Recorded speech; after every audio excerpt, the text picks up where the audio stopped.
ನಗರದ ಮತ್ತು ಗ್ರಾಮಗಳಲ್ಲಿ ಕುಡಿಯುವ ನೀರಿನ ಸಮಸ್ಯೆ ಆಗದಂತೆ ಮೊದಲೇ ಸಿದ್ಧತೆ ಮಾಡಿಕೊಳ್ಳಲಾಗುವುದು ಎಂದು ಕ್ಷೇತ್ರದ ಶಾಸಕ ಎಚ್.ಪಿ. ಸ್ವರೂಪ್ ಭರವಸೆ ನೀಡಿದರು. 26 ಹಳ್ಳಿಗಳು ಮತ್ತು ನಗರ ಸೇರಿ 26 28 ಸಮಸ್ಯೆ ಇದೆ. ದೊಡ್ಡ ಮಟ್ಟದ ಸಮಸ್ಯೆ ಆಗುತ್ತೆ ಪೂರ್ವವಾಗಿ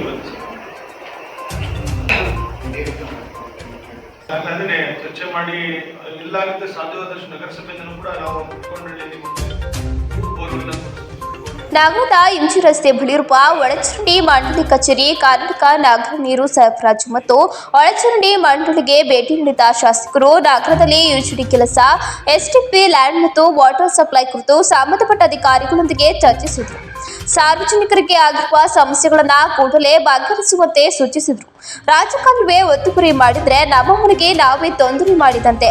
ರಾಜಕಾಲುವೆ ತೆರವು ಮಾಡಲು ಈಗಾಗಲೇ ಸಂಬಂಧಿಸಿದ ಅಧಿಕಾರಿಗಳಿಗೆ ಸೂಚನೆ ನೀಡಿದ್ದೇನೆ. ನಗರದಲ್ಲಿ 25ರಿಂದ 26 ಹಳ್ಳಿಗಳಿಗೆ ಕುಡಿಯುವ ನೀರಿನ ಸಮಸ್ಯೆ ಆಗಿದ್ದು, ಬೆಟ್ಟಗೌಡನಹಳ್ಳಿಯಲ್ಲಿ ಈಗಾಗಲೇ 3 ಕೊಳವೆ ಬಾವಿ ಕೊರೆಯಿಸಿ ನೀರಿಗೆ ವ್ಯವಸ್ಥೆ ಕಲ್ಪಿಸಲಾಗಿದೆ ಎಂದರು.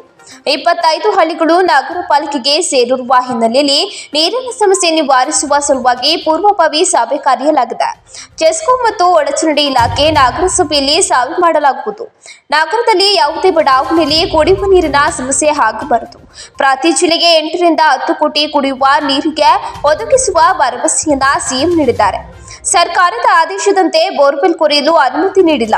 ಕೇವಲ ಬೋರ್ವೆಲ್ ಬಾಡಿಗೆಗೆ ಪಡೆಯಲು ಅವಕಾಶ ಇದೆ. ಆದರೆ ಈ ಬಗ್ಗೆ ಸಿಎಂ ಬಳಿ ಚರ್ಚೆ ನಡೆಸಲಾಗುವುದು ಎಂದು ಹೇಳಿದರು. ಏರ್ಪೋರ್ಟ್ನ ಒಂದು ಭಾಗದಲ್ಲಿ ಕಾಂಪೌಂಡ್ ಹಾಕಿದ್ದಾರೆ. ರೈತರು ನಮ್ಮ ಜಮೀನಿಗೆ ತೆರಳಲು ತೊಂದರೆ ಆಗುತ್ತದೆ.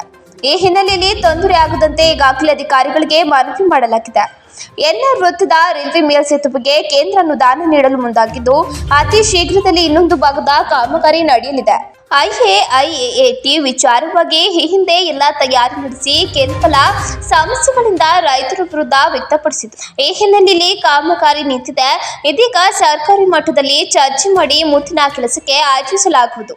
ರೈತರ ಪರವಾಗಿ ಇರುವ ನಾನು ಕೂಡ ರೈತರ ಅನುಕೂಲಕ್ಕೆ ಐಟಿ ಜಾಗ ಉಳಿಸುವ ಕೆಲಸ ಮಾಡಬೇಕು ಎಂದರು.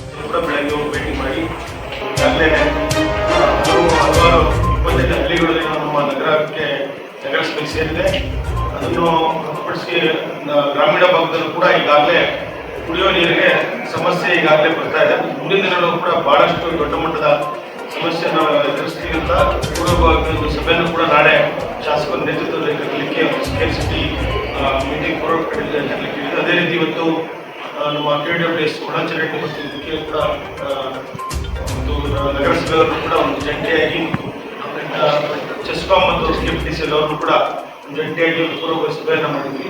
ಈಗಾಗಲೇ ನಾಳೆನೂ ಕೂಡ ಬರೋರು ನಮ್ಮ ಜಾಕ್ವೆಲ್ ಮತ್ತು ರಿಸರ್ವರ್ ಏನಿದೆ ನಮ್ಮ ಇದೆ ಅಲ್ಲೂ ಕೂಡ ವೀಕ್ಷಣೆ ಮಾಡಬೇಕು. ಮುಂದಿನ ದಿನಗಳಲ್ಲಿ ಸಾರ್ವಜನಿಕರಿಗೆ ನಾಗರಿಕರಿಗೆ ಕುಡಿಯುವ ನೀರಿಗೆ ಸಮಸ್ಯೆ ಆಗಕೂಡದು ಅಂತ ನಾವೆಲ್ಲ ಪೂರ್ವವಾಗಿ ಒಂದು ಮುನ್ನೆಚ್ಚರಿಕೆ ತಗೊಂಡಿದ್ದೀವಿ. ಅದೇ ರೀತಿ ಸರ್ಕಾರದಿಂದಲೂ ಕೂಡ ಈಗಾಗಲೇ ಮಾನ್ಯ ಮುಖ್ಯಮಂತ್ರಿಗಳು ಹೇಳ್ತಾ ಇದ್ರು, ಪ್ರತಿ ಜಿಲ್ಲೆಗೆ ಏನು 8 ಕೋಟಿ ನಾವು ಹಣನ ನಿಗದಿಪಡಿಸ್ತಾ ಇದ್ದೀವಿ ಅಂತ.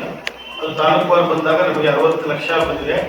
ಆದರೆ ಸರ್ಕಾರದ ನಿಯಮದ ಪ್ರಕಾರ ನಮಗೆ ಬೋರ್ವೆಲ್ ಕೊಡಲಿಕ್ಕೆ ಪ್ರಾವಿಷನ್ ಇಲ್ಲ.